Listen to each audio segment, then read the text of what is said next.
అందరికీ నమస్కారం అండి. ఈరోజు మీ హైమా రచించిన సర్దుకుపోవటంలో సుఖమే వేరు అనే ఓ చక్కటి కథను విందాం. ఇక కథలోకి వెళ్దాం. ఉదయం బెంగళూరు నగరం ఇంకా పూర్తిగా మేల్కొనలేదు. చల్లని గాలి అపార్ట్మెంట్ బాల్కనీలో వేలాడుతున్న మొక్కలను మెల్లగా ఊపుతోంది. దూరంగా మెట్రో రైలు శబ్దం వినిపిస్తోంది. రోడ్డుపైన పాలు తీసుకెళ్తున్న బైకులు, పేపర్లు వేస్తున్న బాలురు, ఉదయం జాగింగ్కి వెళ్తున్న యువకులు. నగరం నెమ్మదిగా తన రోజును ప్రారంభిస్తోంది. వైట్ ఫీల్డ్లోని గ్రీన్ హారిజన్ రెసిడెన్సీ అనే అపార్ట్మెంట్లో 5వ అంతస్తులో ఉన్న ఫ్లాట్ నంబర్ 503 నుంచి ఫిల్టర్ కాఫీ పరిమళం బయటకొస్తోంది. వంటగదిలో ఒక యువకుడు హమ్ చేస్తూ కాఫీ తయారు చేస్తున్నాడు. అతనే అర్జున్. 29 ఏళ్ల వయసు. ప్రముఖ ఎంఎన్సి కంపెనీలో senior software engineer. Sanvi, coffee ready అని గట్టిగా పిలిచాడు. లోపలి నుంచి నిద్రమత్తులో ఓ స్వరం, 5 minutes. అర్జున్ నవ్వుకున్నాడు. నువ్వు 5 minutes అన్నావంటే అది 30 minutes అవుతుందిలే. కొద్దిసేపటికే జుట్టు అల్లకల్లోలంగా, నిద్రతో కళ్ళు సగం మూసుకొని బయటకొచ్చింది సాన్వి. చేతిలో చిన్న దిండు. గుడ్ మార్నింగ్ అర్జున్ అని సోఫాపై కూర్చుంది. అర్జున్ కాఫీ కప్పు ఆమె చేతిలో పెట్టాడు. మేడంకు bed coffee. Thank you mister husband అని నవ్వింది. ఇద్దరూ ఒకరినొకరు చూసుకుని చిరునవ్వులు నవ్వుకున్నారు. 1 సంవత్సరం క్రితం అర్జున్ సాన్వీల పెళ్లి పెద్దలు కుదిర్చిందే. కాని మొదటి పరిచయంలోనే ఇద్దరూ గంటల కొద్దీ మాట్లాడుకున్నారు. సినిమాలు, పుస్తకాలు, ప్రయాణాలు, ఉద్యోగం, కుటుంబం, ప్రతి విషయంలోనూ ఇద్దరి ఆలోచనలు దాదాపు ఒకేలా అనిపించాయి. 3 నెలల తర్వాత పెళ్లి జరిగింది. పెళ్లైన వెంటనే బెంగళూరులో కొత్త ఫ్లాటు అద్దెకి తీసుకున్నారు. ఆ ఇంట్లో మొదటి రోజు గ్యాస్ స్టవ్ కూడా లేదు, కుర్చీలు కూడా లేవు. 2 సూట్ కేసులు, ఒక మ్యాట్రెస్ అంతే. ఆ రాత్రి ఇద్దరూ నేల మీద కూర్చొని ఆన్లైన్లో ఆర్డర్ చేసిన పిజ్జా తింటూ నవ్వుకున్నారు. సాన్వి నవ్వుతూ అడిగింది, మన ఇల్లు ఎప్పుడు అందంగా మారుతుందో? అర్జున్ అన్నాడు, ఇల్లు అందంగా ఉండాలంటే ఫర్నిచర్ అవసరం లేదు, మనమిద్దరం నవ్వుతూ ఉంటే చాలు. ఆ మాటలు విన్న సాన్వి అతని భుజం పైన తల వాల్చింది. ఆ రాత్రి ఖాళీ ఇంట్లో కూడా వాళ్లకు ప్రపంచంలోనే అందమైన ఇల్లు దొరికినట్టుగా అనిపించింది. వీకెండ్స్ వచ్చాయంటే ఉదయం ఇద్దరూ ఆలస్యంగా నిద్రలేవటం, తర్వాత ఇద్దరూ కలిసి దోసలు వేయటం. అర్జున్ పిండి పోస్తే సాన్వి నవ్వుతూ, ఇది దోసనా ఇండియా మ్యాపా అని ఆట పట్టించేది. తినడానికి బావుంటే చాలు అని అర్జున్ సమాధానం చెప్పేవాడు. ఒకసారి ఇద్దరూ కలిసి బిస్బెలాబాత్ చేయాలని నిర్ణయించుకున్నారు. యూట్యూబ్ వీడియో చూస్తూ వంట చేశారు. చివరికి ఉప్పు 2 సార్లు వేశారు. రుచి చూసి ఇద్దరూ ఒకరినొకరు చూసుకొని నవ్వుకున్నారు. ఇది తింటే హాస్పిటల్కే వెళ్ళాలి అని సాన్వి చెప్పగా అర్జున్ వెంటనే ఫుడ్ డెలివరీ యాప్ తెరిచాడు. ఈరోజు చెఫ్కు సెలవు. ఇద్దరూ నవ్వుకుంటూ బయట నుంచి భోజనం తెప్పించుకున్నారు. అర్జున్ ఆఫీస్ వైట్ ఫీల్డ్లో, సాన్వి ఆఫీస్ బెల్లం దూరులో. ఉదయం ఇద్దరూ కలిసి బయలుదేరేవారు. కారు నడిపేది ఎక్కువగా అర్జునే. ట్రాఫిక్లో ఇరుక్కుపోయినప్పుడు సాన్వి పాటలు పెట్టేది. ఇద్దరూ కలిసి పాడుకునేవారు. కొన్నిసార్లు ఆఫీస్లో బిజీగా ఉన్నా అర్జున్ వాట్సాప్లో మెసేజెస్ పంపించేవాడు. లంచ్ చేశావా? సాన్వి వెంటనే రిప్లై, మీటింగ్లో ఉన్నాను, నువ్వు? నీకోసమే ఎదురు చూస్తున్నాను. డ్రామా తగ్గిచ్చు, తిను అని నవ్వే ఎమోజీ పంపేది. అలాంటి చిన్న చిన్న మెసేజ్లే వాళ్ల రోజును అందంగా మార్చేవి. నెలకోసారి కొత్త ప్రదేశానికి వెళ్లాలని ఇద్దరూ నిర్ణయించుకున్నారు. ఊటీ, కూర్గ్, చిక్మంగళూరు, మైసూర్, ఎక్కడికి వెళ్లినా వాళ్లు వేల ఫోటోలు దిగేవారు. సాన్వి సోషల్ మీడియాలో పెట్టేది. క్యాప్షన్ మాత్రం ఎప్పుడూ ఒకటే, మై ఫేవరెట్ ట్రావెల్ పార్ట్నర్ అని. అది చూసి అర్జున్ నవ్వుతూ, నన్ను ట్యాగ్ చేయడం మర్చిపోకు అనేవాడు. పెళ్ళై 1 ఏడాది పూర్తయింది. ఆ రోజు అర్జున్ ఆఫీస్ నుంచి ముందే వచ్చాడు. ఇల్లు మొత్తం చిన్న చిన్న లైట్లతో అలంకరించాడు. డైనింగ్ టేబుల్ మీద కేక్, పక్కనే ఎర్రటి రోజాలు. సాన్వి ఇంటికొచ్చి తలుపు తెరిచింది. ఆ దృశ్యం చూసి ఆశ్చర్యపోయింది. అర్జున్ అని పిలిచేలోపే అతను వెనక నుంచి వచ్చి, హ్యాపీ ఫస్ట్ యానివర్సరీ అన్నాడు. శాన్వి కళ్ళల్లో ఆనంద బాష్పాలు. ఇంత సర్ప్రైజ్ ఎందుకు? నువ్వు నా జీవితంలోకి వచ్చినందుకు. ఇద్దరూ కేక్ కట్ చేశారు. ఆ రాత్రి బాల్కనీలో కూర్చొని నగరంలోని వెలుగులు చూస్తున్నారు. సాన్వి మెల్లగా అంది, మన జీవితం ఇలానే ఎప్పటికీ ఉండాలి. అర్జున్ ఆమె చేతిని పట్టుకొని, మనమిద్దరం ఒకరినొకరు అర్థం చేసుకుంటే ఎప్పటికీ ఇలానే ఉంటుంది అన్నాడు. ఆ మాట నిజమే, కానీ జీవితం ఎప్పుడూ ఒకేలా ఉండదు కదా. యానివర్సరీ జరిగిన వారం రోజుల తర్వాత శాన్వికి కొత్త ప్రాజెక్ట్ వచ్చింది. అమెరికా క్లయింట్, రాత్రి మీటింగ్లు. అదే సమయంలో అర్జున్కి కూడా ప్రమోషన్ వచ్చింది. కొత్త బాధ్యతలు. ఉదయం 9కి వెళ్లినవాడు రాత్రి 9కే ఇంటికి రావటం మొదలైంది. ఇంట్లో పనిచేసే హెల్పర్ ఉదయం వచ్చి పాత్రలు తోమి నేల శుభ్రం చేసి వెళ్లిపోతుంది. కాని వంట, బట్టలు మడత పెట్టడం, కూరగాయలు కొనటం, బిల్లులు కట్టటం ఇవన్నీ ఇంకా వాళ్ళిద్దరి బాధ్యతే. మొదట్లో ఇద్దరూ కలిసి చేసేవారు. కాని పని ఒత్తిడి పెరిగే కొద్దీ ఈరోజు నువ్వు చెయ్యి, రేపు నేను చేస్తాను అనే మాటలు పెరిగాయి. ఒక సోమవారం రాత్రి సాన్వి ఇంటికొచ్చింది. చాలా అలసిపోయింది. బ్యాగ్ సోఫా పైన పడేసి, ఈరోజు చాలా కష్టంగా ఉంది అంది. అర్జున్ కూడా ల్యాప్టాప్ మూసి, నాకు అలానే ఉంది అన్నాడు. వంటగదిలో సింక్ నిండా పాత్రలు. మేడు ఈరోజు సెలవు. గ్యాస్ మీద ఖాళీ గిన్నెలు, ఫ్రిడ్జ్లో కూరగాయలు ఉన్నాయి. కాని వంట చేయాల్సిందే. ఇద్దరూ కొన్ని క్షణాలు ఒకరినొకరు చూసుకున్నారు. ఎవ్వరూ కదల్లేదు. సాన్వి మెల్లగా అడిగింది, ఈరోజు వంట నువ్వు చేస్తావా? అర్జున్ అలసటగా సోఫాలో వెనక్కి వాలి, చాలా టైర్ అయ్యాను సాన్వి, నిన్న కూడా నేనే చేశాను కదా. ఆమె కూడా చిరునవ్వు లేకుండా సమాధానం చెప్పింది. నేను కూడా చాలా టైర్ అయ్యాను. ఆ ఒక్క మాటతో వారి జీవితంలో కొత్త అధ్యాయం మొదలైంది. ఆ రాత్రి మొదటిసారి ఇద్దరూ నవ్వకుండా బయట నుంచి ఆర్డర్ చేసుకున్న భోజనం చేశారు. ఇంకా గొడవ మొదలు కాలేదు. కాని నిశ్శబ్దం వారి మధ్యకు వచ్చేసింది. ఆ నిశ్శబ్దమే కొద్ది రోజుల్లో మాటలుగా, మాటలు వాదనలుగా, వాదనలు విడాకుల ఆలోచనగా మారబోతున్నాయని ఆ రాత్రి వాళ్ళిద్దరికీ తెలీదు. ఆ రాత్రి ఇద్దరు ఒకే ఇంట్లో ఉన్నారు. ఒకే డైనింగ్ టేబుల్ దగ్గర కూర్చొని భోజనం చేస్తున్నారు. కాని ఆ ఇంట్లో ఎప్పుడు వినిపించే నవ్వులు కనిపించలేదు. టీవీ ఆన్లో ఉంది. ఎవరూ చూడటం లేదు. అర్జున్ నిశ్శబ్దంగా తింటున్నాడు. శాన్వి కూడా ఒక్క మాట మాట్లాడలేదు. భోజనం అయిపోయాక ఎప్పటిలాగే ఇద్దరూ ప్లేట్లు తీసుకుని సింక్ దగ్గరకొచ్చారు. ఒకేసారి ఇద్దరూ ప్లేట్ పెట్టడంతో చిన్నగా ఒకదానికొకటి తగిలాయి. శాన్వి నవ్వుతూ మాట్లాడేది కాని ఈసారి అలా కాదు. ఆమె తన ప్లేట్ పెట్టి నేరుగా బెడ్రూంలోకి వెళ్లిపోయింది. అర్జున్ మాత్రం కొద్దిసేపు సింక్ వైపు చూస్తూ నిలబడ్డాడు. ఇంత చిన్న విషయానికి ఎందుకిలా మారిపోయాం అని మనసులోనే అనుకున్నాడు. కొన్ని రోజులు గడిచాయి. ఉదయం ఇద్దరూ ఒకే కారులో ఆఫీస్కెళ్తున్నారు. ముందు రోజుల్లో పాటలు పెట్టుకునేవారు. ఇప్పుడు కారులో మౌనం. రేడియోలో పాట వస్తోంది. కాని ఆ పాట కూడా వాళ్ల మధ్య నిశ్శబ్దాన్ని తొలగించలేకపోయింది. సిగ్నల్ దగ్గర కారు ఆగింది. అర్జున్ మెల్లగా అడిగాడు, ఈరోజు సాయంత్రం త్వరగా వస్తావా? ఎందుకు? ఇంట్లో కూరగాయలు లేవు, నువ్వే తీసుకురావాలి.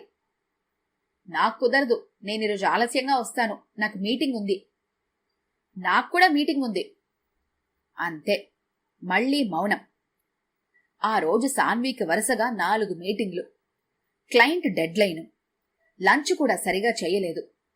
అర్జున్ పరిస్థితి కూడా అలాగే. కొత్త ప్రాజెక్టు. టీంలో 2 ఉద్యోగులు రాజీనామా చేశారు. వారి పని కూడా అతనిపైనే పడింది. రాత్రి 8 గంటలకు ఇద్దరూ దాదాపు ఒకేసారి ఇంటికి చేరారు. మెయిడ్ ఆ రోజు కూడా రాలేదు. ఇంట్లోకి అడుగు పెట్టగానే సింక్లో ఉదయం కప్పులు అలానే ఉన్నాయి. లివింగ్ రూంలో బట్టలు బుట్ట నిండిపోయింది. ఫ్రిడ్జ్లో పాలు కూడా లేవు. సాన్వి బ్యాగ్ కింద పెట్టి నిట్టూర్చింది. అయ్యో. అర్జున్ కూడా సోఫాలో కూర్చున్నాడు. ఈరోజు కూడా బయట నుంచి ఆర్డర్ చేద్దామా? ప్రతిరోజు బయటే తింటున్నాం, ఆరోగ్యం పాడవుతుంది.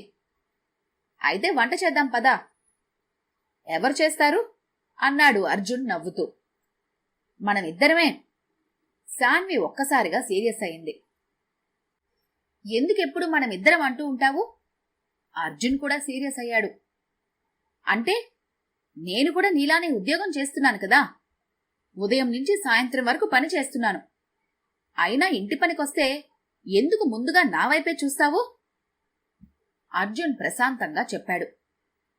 నేను అలా అనలేదు కదా. చెప్పకపోయినా అలాగే ఉంటుంది. శాన్వి, నేను కూడా ఇంటి పనుల్లో సహాయం చేస్తున్నాను. ఆమె వెంటనే సమాధానం చెప్పింది. సహాయమా? అవును, అదే సమస్య. అర్జున్ అర్థం కానట్టుగా చూశాడు. ఈ ఇల్లు నాది మాత్రమేనా? నువ్వు సహాయం చేస్తున్నానని ఎందుకంటావు? ఇది మన ఇద్దరిల్లు కదా. ఆ మాట విన్న అర్జున్ మౌనంగా నిలబడ్డాడు. ఆమె చెప్పింది తప్పు కాదని అతనికి అనిపించింది. కాని తన కోణం కూడా ఉంది. నేను ఆఫీస్ నుంచి వచ్చిన తర్వాత కూడా చాలా పని చేస్తున్నాను. అంటే నేను చేయటం లేదా? నేనలా అనలేదు. కాని నీ మాటల్లో అదే అర్థం ఉంది. అలా ఇద్దరూ కాసేపు వాదించుకున్నాక రాత్రి ఇద్దరు ఒకే మంచం పైన పడుకున్నారు. కాని ఒకరు ఎడంవైపు, మరొకరు కుడివైపు. మధ్యలో కొన్ని అంగుళాల దూరం మాత్రమే ఉంది. మనసుల మధ్య మాత్రం మైళ్ల దూరం. అర్జున్ మెల్లగా తిరిగి చూశాడు. శాన్వి ఇంకా మేల్కొనే ఉంది. అతనికి మాట్లాడాలి అనిపించింది. సారీ అని చెప్పాలనిపించింది. కాని అతను మాట్లాడలేదు. అదే సమయంలో శాన్వి కూడా అతని వైపు చూసింది. నేను కూడా కొంచెం ఎక్కువగానే మాట్లాడానేమో అని అనుకుంది. కాని ఆమె కూడా మౌనంగానే ఉంది. ఆ రాత్రికి మాత్రం అహంకారమే గెలిచింది. ప్రేమ ఓడిపోయింది. రోజులు గడిచాయి. ఇప్పుడు ప్రతి విషయం గొడవకే కారణమవుతోంది. ఒకరోజు అర్జున్ టవల్ సోఫా పైన వదిలేశాడు. ఇది బాత్రూంలో వెయ్యలేవా? అంది శాన్వి. ఆఫీస్కి లేట్ అవుతోంది. నాకేం లేట్ అవదా? మరో రోజు శాన్వి ల్యాప్టాప్ డైనింగ్ టేబుల్ పైన వదిలేసింది. అర్జున్ అన్నాడు, తిన్న తర్వాత క్లియర్ చేయొచ్చు కదా. నేను మీటింగ్లో ఉన్నాను. నేను పని చేస్తున్నాను. ఇలా విషయం చిన్నదే అయినా మాటలు మాత్రం పెద్దవవుతున్నాయి. ఒక ఆదివారం బాల్కనీలో నిలబడి ఉన్న శాన్వికి ఎదురుగా ఉన్న ఫ్లాట్లోని దంపతులు కనిపించారు.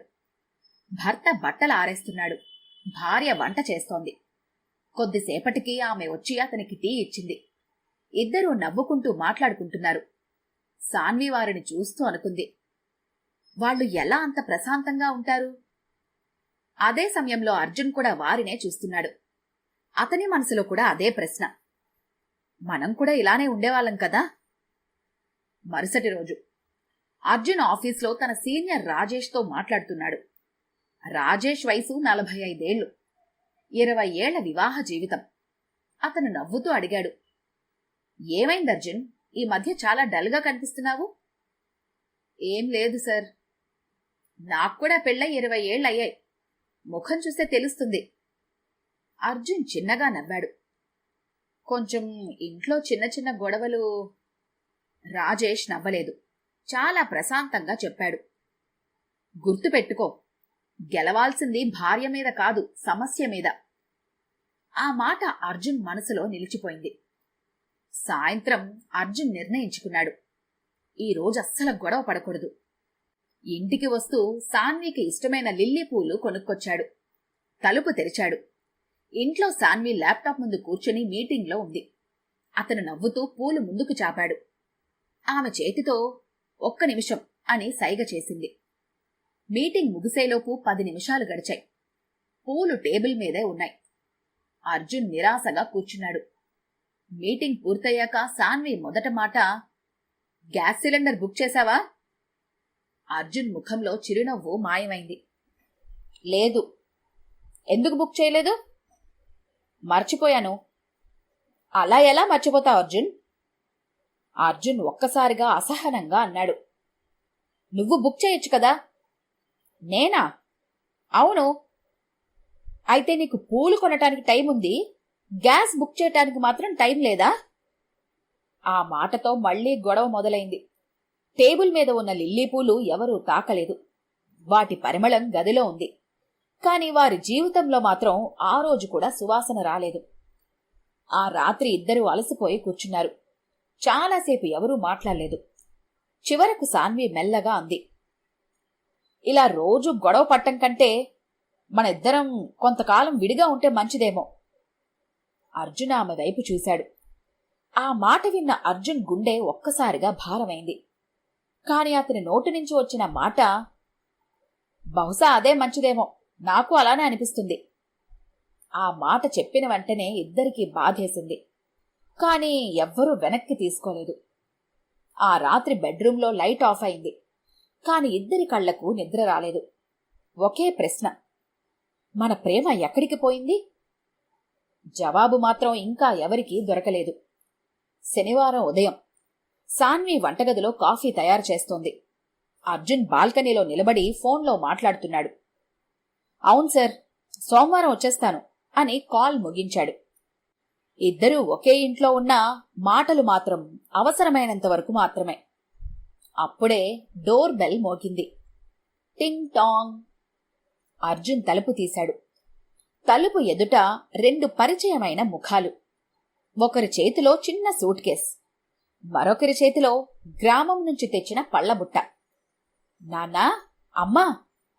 అర్జున్ ఆశ్చర్యంతో అరిచాడు. మీరు చెప్పకుండానే వచ్చేశారా? సావిత్రి నవ్వుతూ, కొడుకింటికి రావడానికి కూడా అపాయింట్మెంట్ తీసుకోవాలట్రా అంది. రామ్మూర్తి నవ్వుతూ, మీ అమ్మకు మీ ఇద్దరినీ చూడాలనే తపన ఎక్కువైంది, అందుకే వచ్చేశాంరా. అర్జున్ ఆనందంగా వాళ్ల సూట్ కేసులు తీసుకున్నాడు. లోపలికి తీసుకెళ్లాడు. సాన్వి వెంటనే వంటగదిలో నుంచి పరిగెత్తుకుంటూ వచ్చింది. అత్తయ్య, మావయ్య, బావున్నారా అని ఇద్దరికీ నమస్కారం చేసింది. సావిత్రి ఆమె తలపైన చెయ్యి పెట్టి, చాలా సన్నబడిపోయావమ్మా అంది. సాన్వి నవ్వింది. పని ఎక్కువగా ఉందత్తయ్య. అది నీ ముఖం చూస్తేనే తెలుస్తోందిలే అని సావిత్రి మెల్లగా చెప్పింది. ఆ మాటలో ప్రేమ ఉంది, ఆందోళన ఉంది. కాని సాన్వి మనసులో దాగి ఉన్న బాధ కూడా ఆమె కళ్లకు కనిపించింది. మధ్యాహ్నం భోజనం సమయంలో కొడుకు కోడల మధ్య వచ్చిన గ్యాప్ని గమనించింది సావిత్రి. అర్జున్, సాన్వి నీకు పప్పు వేయనా అని అడగలేదు. సాన్వి కూడా నీకు మరి కాస్త అన్నం వడ్డించనా అని అడగలేదు. ఇద్దరూ తమ తమ ప్లేట్లలో భోజనం చేసేశారు. మాటల్లేవు, నవ్వుల్లేవు. రామ్మూర్తి కూడా అది గమనించాడు. అయితే ఎవరూ ఏమీ అడగలేదు. ఆ రాత్రి అర్జున్, సాన్వి తమ గదిలోకి వెళ్లిన తర్వాత హాల్లో సావిత్రి మెల్లగా అడిగింది, ఏమండి, ఏదో తేడాగా కనిపించిందా మీకు? రామ్మూర్తి ప్రశాంతంగా తలూపాడు. కనిపించింది. మన పిల్లలు సంతోషంగా లేరు అనిపిస్తోంది. కొద్దిసేపు మౌనం. తర్వాత రామ్మూర్తి మెల్లగా అన్నాడు, సమస్య ఉన్న ఇంట్లో మాటల కంటే మౌనం ఎక్కువగా వినిపిస్తుంది. సావిత్రి నిట్టూర్చింది. వాళ్ళిద్దరూ గొడవ పడుతున్నారని అనిపిస్తోంది. అవును. అయితే రేపే మాట్లాడదామా అండి? రామ్మూర్తి చిరునవ్వు నవ్వాడు. లేదు. ఎందుకండి? గాయం ఎంత లోతుగా ఉందో తెలియకుండా మందు వేయకూడదు. సావిత్రి ఆయన వైపు చూసి నవ్వింది. అందుకే మిమ్మల్ని అందరూ జ్ఞాని అంటారు. మరుసటి రోజు ఉదయం 6 గంటలు సావిత్రి లేచి వంటగదిలోకి వెళ్ళింది. కాఫీ తయారు చేయబోతుంటే సాన్వి అప్పటికే అక్కడుంది. అత్తయ్య గారు, మీరెందుకు లేచేశారు ఇంత త్వరగా? నాకు అలవాటేలేమ్మా. ఇద్దరూ కలిసి కాఫీ చేస్తున్నారు. సావిత్రి మెల్లగా అడిగింది, బాగా ఆఫీస్ పని ఎక్కువ ఉంటుందా అమ్మా? అవునత్తయ్య, చాలా పని ఎక్కువ అవుతోంది. అలసిపోతున్నావా? ఈసారి సాన్వి ముఖం ఒక్కసారిగా మారిపోయింది. కొన్ని క్షణాలు మౌనం. కొంచెం అంది. ఆ ఒక్క మాటలో చాలా బాధ దాగి ఉంది. సావిత్రి ఇంకేమీ అడగలేదు. అదే సమయంలో రామ్మూర్తి బాల్కనీలో కూర్చొని పేపర్ చదువుతున్నాడు. అర్జున్ అక్కడికొచ్చాడు. నాన్నా, కాఫీ. రామ్మూర్తి కప్పు తీసుకున్నాడు. పని ఎలా ఉందిరా? చాలా ప్రెషర్ ఉంది నాన్నా. మరి ఇంట్లో? అర్జున్ ఒక్కసారిగా ఆగిపోయాడు. అంతా బాగానే ఉంది నాన్నా. రామ్మూర్తి అతని కళ్ళల్లోకి చూశాడు. నువ్వు చిన్నప్పుడు ఏదైనా తప్పు చేస్తే ఏమీ లేదు నాన్నా అనేవాడివి. ఇప్పటికీ అదే మాట చెప్తున్నావు. అర్జున్ బలవంతంగా నవ్వాడు. నిజంగానే ఏం లేదు నాన్నా, అంతా బానే ఉంది. రామ్మూర్తి అతని భుజం తట్టాడు. సరే. ఇక ఏమీ అడగలేదు ఆయన. ఆ రోజు మధ్యాహ్నం సావిత్రి ఉద్దేశపూర్వకంగా చెప్పింది, అర్జున్, నేను మార్కెట్కి వెళ్ళాలి. సరే అమ్మా. సాన్వి కూడా వస్తుందా? అర్జున్ లోపలికి చూశాడు. సాన్వి, నాకు మీటింగ్ ఉంది అంది. అర్జున్ కూడా, నాకు కూడా చాలా ఇంపార్టెంట్ వర్క్ ఉందమ్మా, నేను కూడా రాలేను అన్నాడు. సావిత్రి నవ్వుతూ, పర్లేదు అని ఒక్కతే వెళ్ళిపోయింది. తిరిగొచ్చాక రామ్మూర్తి అడిగాడు, ఏమర్థమైంది? సావిత్రి చిన్నగా నవ్వింది. ఏముంది, ఇద్దరికీ సమయం లేదు. కాని ఒకరికొకరు సమయం ఇవ్వాలనే ఆలోచన కూడా లేదు. రాత్రి 10 గంటలు. సావిత్రి నీళ్లు తాగడానికి లేచింది. అప్పుడే బెడ్రూంలో నుంచి మెల్లగా మాటలు వినిపించాయి. నేను కూడా అలసిపోతున్నాను. అది సాన్వి గొంతు. మరి నేనలసిపోవటం లేదా? అర్జున్, నన్నసలు అర్థం చేసుకోవటం లేదు. నువ్వు కూడా నన్ను అర్థం చేసుకోవటం లేదు. ఇలా అయితే కొన్ని క్షణాలు మౌనం. తర్వాత సాన్వి ఏడుస్తూ చెప్పింది, మనమిద్దరం విడిపోవడం మంచిదేమో. సావిత్రి చేతిలో ఉన్న గ్లాసు వణికిపోయింది. ఆమె ఒక్కసారిగా గోడను పట్టుకుంది. ఆ మాట ఆమె గుండెల్లో గుచ్చుకుంది. ఆమె నెమ్మదిగా హాల్లోకి వచ్చింది. రామ్మూర్తి ఇంకా మేల్కొనే ఉన్నాడు. ఆమె కళ్లల్లో నీళ్లు చూసి ఏమీ అడగకుండానే అర్థం చేసుకున్నాడు. విన్నావా అని మాత్రమే అడిగాడు. సావిత్రి తల ఊపింది. విడాకులంటున్నారేంటండి? రామ్మూర్తి కళ్ళను మూసుకున్నాడు. కొన్ని క్షణాల నిశ్శబ్దం. తర్వాత చాలా ప్రశాంతంగా అన్నాడు, ఇప్పుడు మనం మాట్లాడితే వాళ్ళు వినరు. ముందు వాళ్ళు మనల్ని నమ్మాలి. ఉదయం అల్పాహారం సమయంలో సావిత్రి చాలా ఉత్సాహంగా మాట్లాడింది. ఈరోజు అందరం కలిసి లాల్బాగ్ వెళ్దామా? సాన్వి వెంటనే, అత్తయ్య, నాకు ఆఫీస్ పనుంది అంది. అర్జున్ కూడా, నాకు కొన్ని కాల్స్ ఉన్నాయమ్మా అన్నాడు. సావిత్రి బలవంతం చెయ్యలేదు. సరే, పని పూర్తయిన తర్వాత టీ అయినా కలిసి తాగుదాం. ఇద్దరూ సరే అన్నారు. ఆ సరేలోనే ఆనందం లేదు, మర్యాద మాత్రమే ఉంది. ఆ రాత్రి అందరూ నిద్రపోయిన తర్వాత రామ్మూర్తి తన చిన్న డైరీ తీసుకున్నాడు. ఒక పేజీపై ఇలా రాశాడు, సమస్య ఏమిటి? దాని కింద ప్రేమ ఉంది, గౌరవం ఉంది, బాధ్యత ఉంది. సంభాషణ లేదు, సమయం లేదు, మన అనే భావం తగ్గింది. డైరీ మూసి సావిత్రి వైపు చూసి నవ్వాడు. సమస్య తెలిసిపోయిందోయ్. మరిప్పుడేం చేద్దాం? ఇప్పుడు పరిష్కారం మొదలు పెడదాం. సావిత్రి కళ్లల్లో ఆశ వెలిగింది. మరుసటి రోజు ఉదయం అల్పాహారం తర్వాత రామ్మూర్తి టేబుల్ మీద ఒక తెల్ల కాగితం పెట్టాడు. పైన పెద్ద అక్షరాలతో రాశాడు, మన కుటుంబం, కొత్త ప్రయాణం. అర్జున్, సాన్వి ఇద్దరూ ఆశ్చర్యంగా ఒకరినొకరు చూసుకున్నారు. ఆ కాగితమే వారి జీవితాన్ని మార్చబోయే మొదటి అడుగు అని వాళ్ళకింకా తెలీదు. ఆదివారం ఉదయం డైనింగ్ టేబుల్ పైన వేడివేడి ఇడ్లీలు, కొబ్బరి చట్నీ, సాంబారు సిద్ధంగా ఉన్నాయి. సావిత్రి ప్రేమగా అందరికీ వడ్డిస్తోంది. రామ్మూర్తి మాత్రం ప్రశాంతంగా పేపర్ చదువుతున్నాడు. అర్జున్, సాన్వి ఒకరి ముఖం ఒకరు చూడకుండా భోజనం చేస్తున్నారు. అప్పుడే రామ్మూర్తి పేపర్ మడతపెట్టి టేబుల్ పైన పెట్టాడు. నాకు మీ ఇద్దరితో ఒక చిన్న సహాయం కావాలి. అర్జున్ వెంటనే అడిగాడు, ఏమైంది నాన్నా? మేము మిమ్మల్ని ఒక 7 రోజులు ఇబ్బంది పెట్టబోతున్నాం అని నవ్వాడు. అందరూ ఆశ్చర్యంగా చూశారు. ఇబ్బందా? ఇబ్బందంటే? సాన్వి అడిగింది. 7 రోజులు మీరు మేం చెప్పినట్లుగా చేస్తారా? ఇద్దరూ ఒకరినొకరు చూసుకున్నారు. సరే అన్నారు. అయితే ఈ రోజు నుంచి 7 రోజులు కుటుంబ ప్రయోగం మొదలు. రామ్మూర్తి తన బ్యాగ్లో నుంచి ఒక పెద్ద చార్ట్ తీసుకున్నాడు. దానిపైన అందంగా రాసి ఉంది, మన ఇల్లు మన బాధ్యత. దాని కింద పనులు, ఇంటి పనులు ఏ రోజున ఎవరు చెయ్యాలి అనేది. సాన్వి ఆశ్చర్యంగా అడిగింది, ఇది మీరు రాశారా? రామ్మూర్తి నవ్వాడు. లేదు. మరి? మీ అత్తయ్య. సావిత్రి నవ్వుతూ, మా పెళ్లైన 3వ సంవత్సరంలో మేం కూడా ఇలానే గొడవ పడేవాళ్లం అంది. అర్జున్ ఆశ్చర్యపోయాడు. మీరా? ఎందుకు? మేం మనుషులం కాదా అని నవ్వింది. సావిత్రి మెల్లగా సాన్వి పక్కన కూర్చుంది. అమ్మా, నిన్నొకటి అడగనా? అడగండి అత్తయ్య. అర్జున్ నీకు సహాయం చేస్తున్నాడని నువ్వు అంటావు కదా? అవును.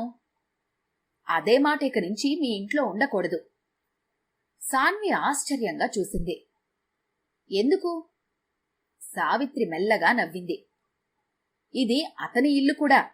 అందుకే అతను సహాయం చేయటం కాదు, తన బాధ్యత నిర్వర్తిస్తున్నాడు. అర్జున్ కూడా నిశ్శబ్దంగా వింటున్నాడు. అలాగే ఇది నీ ఇల్లు కూడా. నువ్వు చేస్తున్నది సేవ కాదు, నీ బాధ్యత. ఇద్దరూ ఒకరినొకరు చూసుకున్నారు. ఇంత సులభమైన మాట ఇంత పెద్ద అర్థం చెబుతుందని వాళ్ళెప్పుడూ ఆలోచించలేదు. మధ్యాహ్నం అందరూ బాల్కనీలో టీ తాగుతున్నారు. రామ్మూర్తి ఒక్కసారిగా నవ్వాడు. మీ ఇద్దరికీ ఒక రహస్యం చెప్పనా అంటూ సావిత్రి వైపు కొంటగా చూశాడు. సావిత్రి వెంటనే, అయ్యో అదా, వద్దండి అంది. అర్జున్ ఆసక్తిగా అడిగాడు, ఏంటి నాన్నా? రామ్మూర్తి నవ్వుతూ చెప్పటం మొదలుపెట్టాడు. మా పెళ్ళై 2 ఏళ్లు. నేను బ్యాంకులో పనిచేసేవాణ్ణి. ఉదయం వెళ్లి రాత్రి 8కి ఇంటికొచ్చేవాణ్ణి. ఒకరోజు ఇంటికొచ్చేసరికి మీ అమ్మ ఏడుస్తోంది. సాన్వి కూడా ఆసక్తిగా వింటోంది. ఎందుకంటే రోజంతా ఇంటి పని చేసి అలసిపోయింది. నేను మాత్రం టీ పెట్టు అన్నాను. అర్జున్ తలదించుకున్నాడు. రామ్మూర్తి నవ్వాడు. మీ అమ్మ ఒక్క మాట కూడా అనలేదు. టీ తెచ్చిచ్చింది. కాని ఆమె కళ్లల్లోని అలసట నేను మొదటిసారిగా చూశాను. కొద్దిసేపు మౌనం. ఆ రోజు నుంచి టీ ఎవరు పెట్టారో తెలుసా? అర్జున్ నవ్వుతూ, మీరే పెట్టారా? అవును. అమ్మ ఒప్పుకుందా? సావిత్రి నవ్వింది.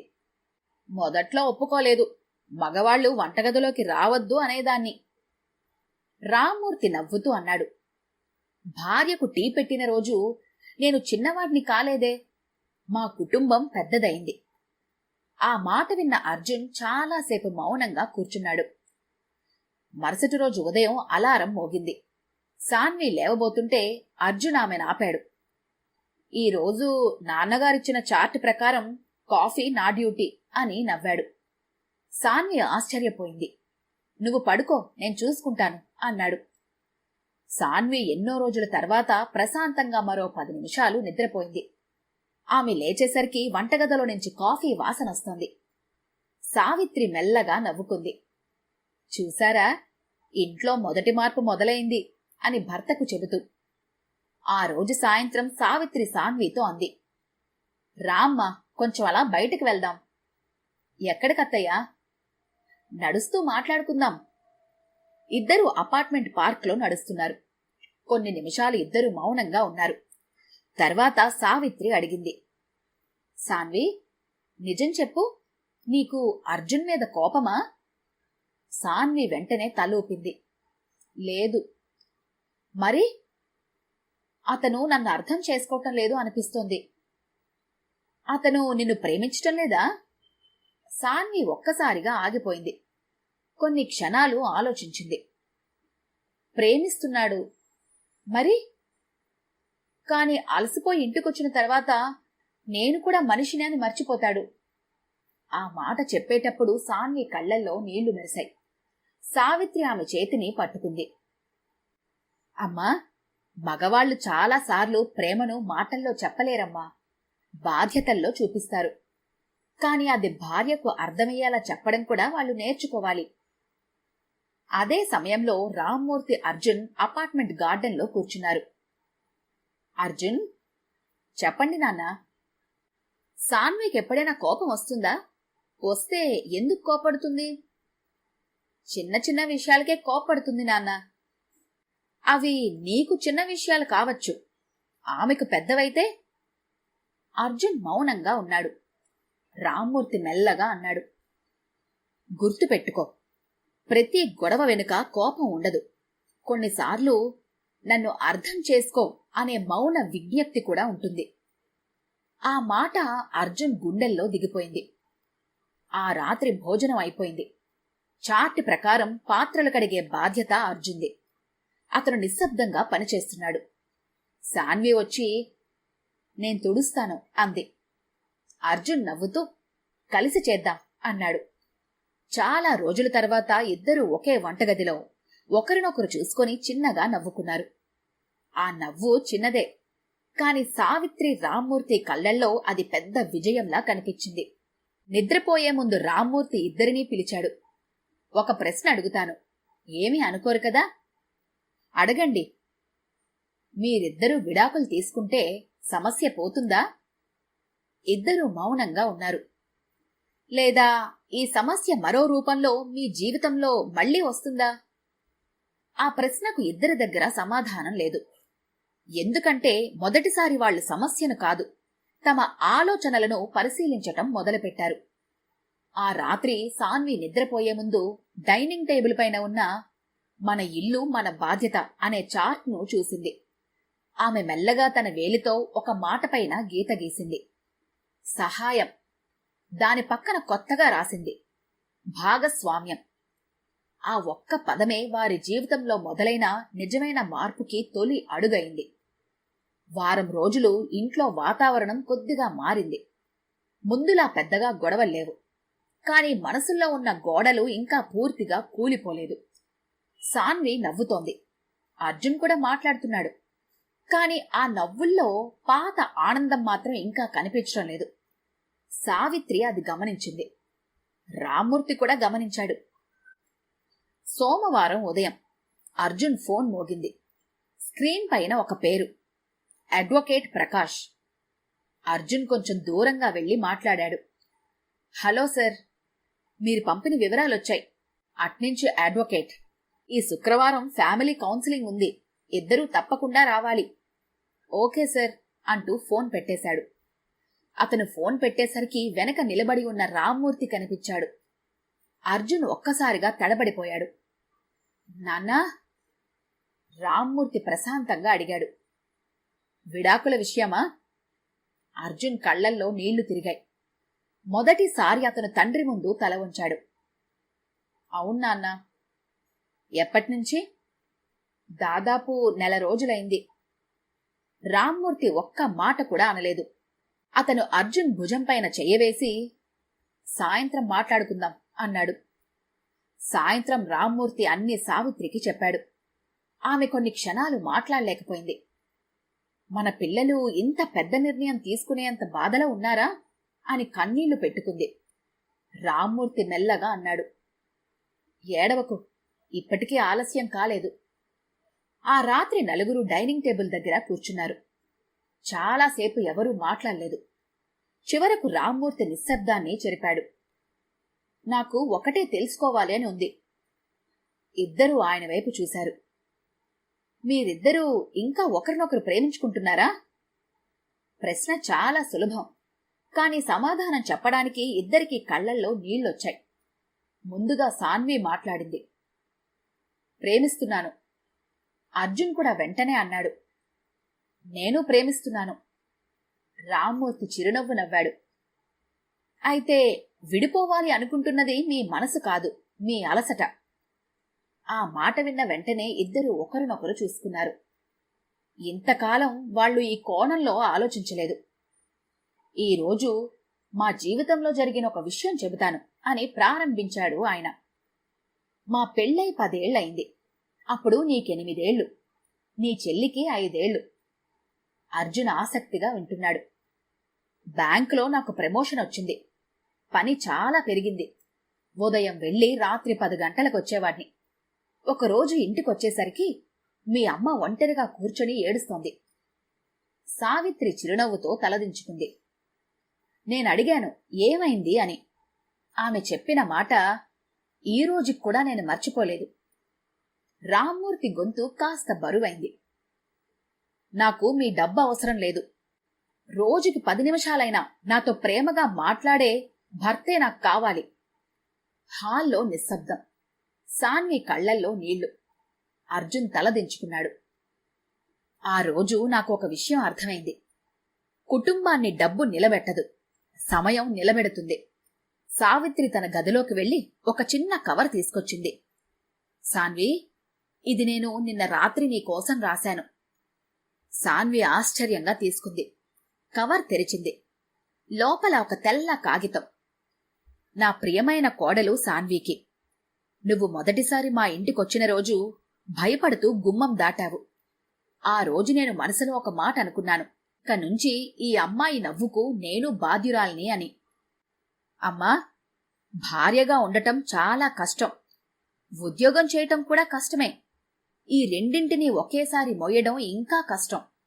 కాని ఆ బరువును ఒంటరిగా మోస్తేనే కష్టం. ఇద్దరూ కలిసి మోస్తే అదే జీవితం చాలా అందంగా మారుతుంది. అర్జున్ తప్పులు చేశాడు, నువ్వు కొన్ని తప్పులు చేశావు. కాని మీ ఇద్దరిలో ఎవ్వరూ చెడ్డవాళ్లు కాదు. మీరిద్దరూ అలసిపోయిన మంచి మనుషులు. విడాకులు తీసుకుంటే సమస్య ముగియదు, మీ ప్రేమ మాత్రమే ముగుస్తుంది. ఒక్కసారి మళ్లీ మొదటి రోజులాగా మాట్లాడండి. మీ అత్త కాదు, నీ రెండో అమ్మ సావిత్రి.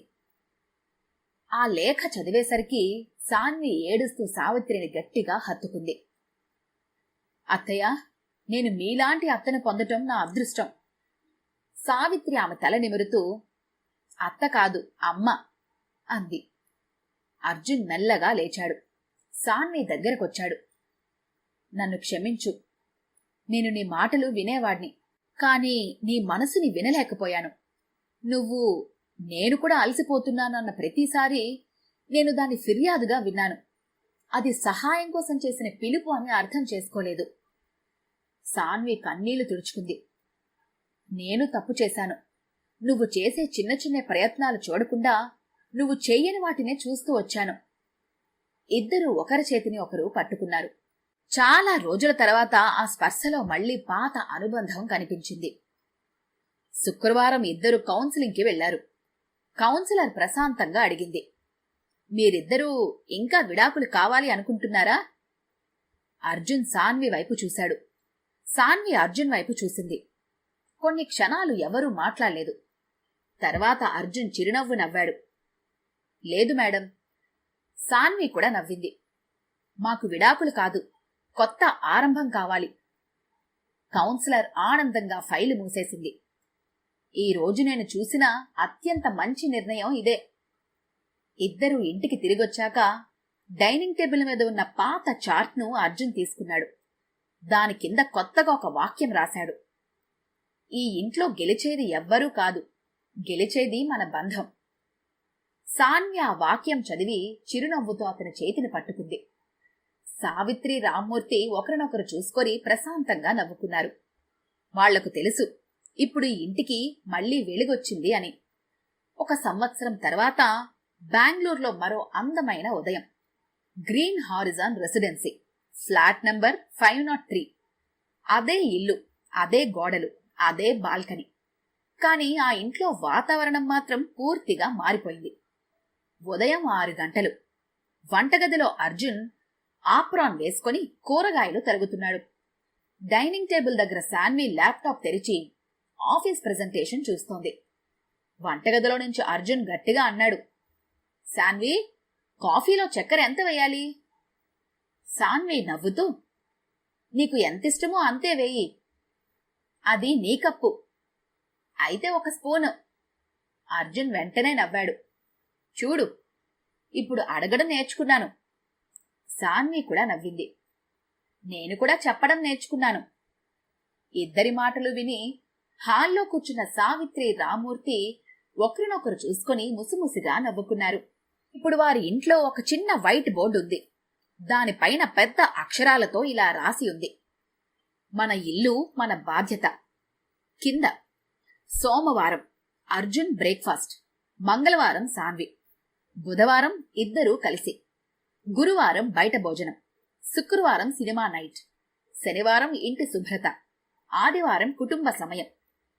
ఇప్పుడు ఆ చార్ట్ ఎవరికీ భారంగా అనిపించేది కాదు. అది వారి ప్రేమకు గుర్తుగా మారిపోయింది. అర్జున్ ఆఫీస్లో కూడా మారిపోయాడు.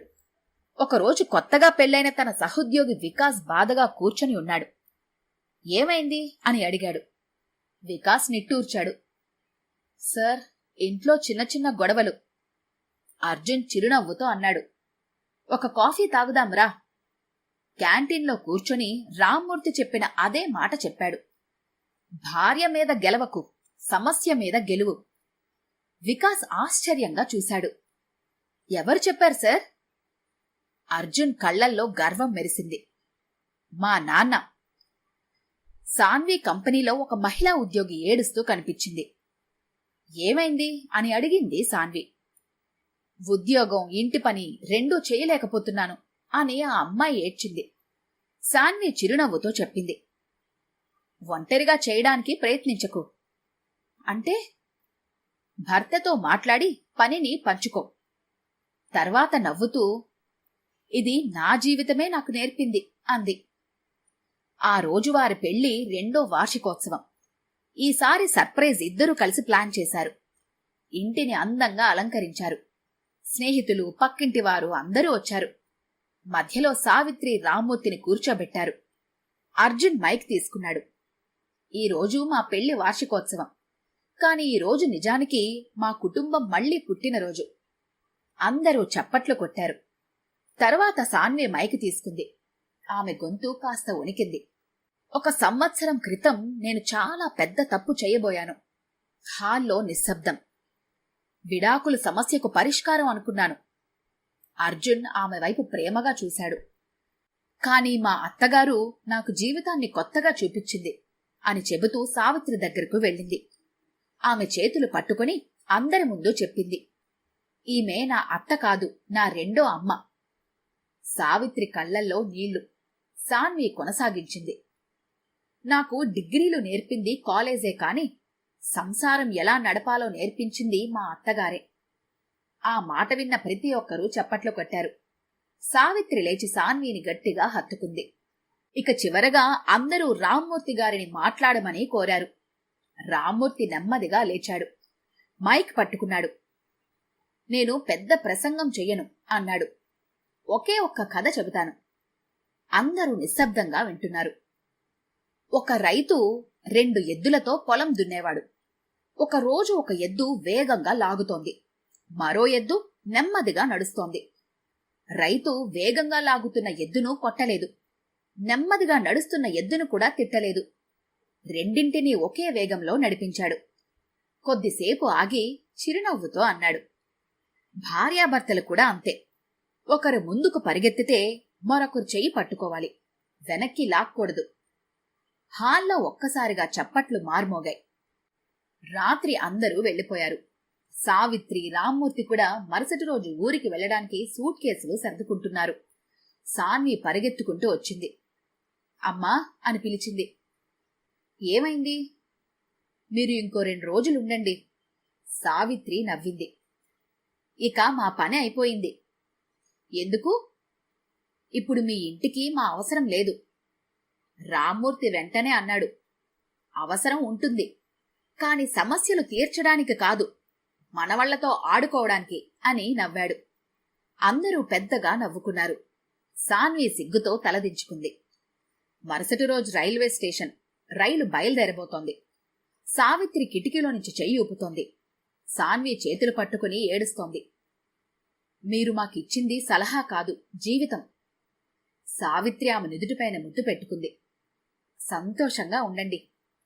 రైలు నెమ్మదిగా కదిలింది. అర్జున్ తన తండ్రి చేతిని పట్టుకున్నాడు. నాన్నా, మీరు మాకు 2వ జీవితాన్నిచ్చారు. రామ్మూర్తి చిరునవ్వు నవ్వాడు. లేదు బాబూ, మీరిద్దరూ ఒకరినొకరు వదలకుండా పట్టుకున్నందుకే మీ జీవితం నిలిచింది. కొన్ని నెలల తర్వాత ఇదే ఇంటి గడపపైన ఒక కొత్త ఫ్రేమ్ వేలాడుతోంది. దానిపైన ఇలా రాసి ఉంది. పెళ్లనేది 2 పరిపూర్ణమైన మనుషులు కలవటం కాదు, ఒకరి లోపాలను మరొకరు ప్రేమతో అంగీకరించే 2 మంచి మనుషులు కలిసి జీవించటం.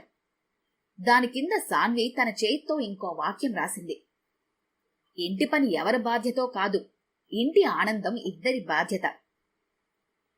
విడాకులు చాలా సమస్యలకు ముగింపు కావచ్చు, కాని చాలా ప్రేమలకు కూడా ముగింపు అవుతుంది. మాట్లాడండి, వినండి, అర్థం చేసుకోండి. ఎందుకంటే ఒక మంచి సంభాషణ 100 గొడవల కంటే శక్తివంతమైనది. ప్రేమతో మీ హైమ. ఈ కథ గనుక మీకు నచ్చినట్లయితే లైక్ చేయండి, షేర్ చేయండి. మరిన్ని ఇంట్రెస్టింగ్ కథల కోసం మా ఛానల్ని తప్పకుండా సబ్స్క్రైబ్ చేసుకోండి.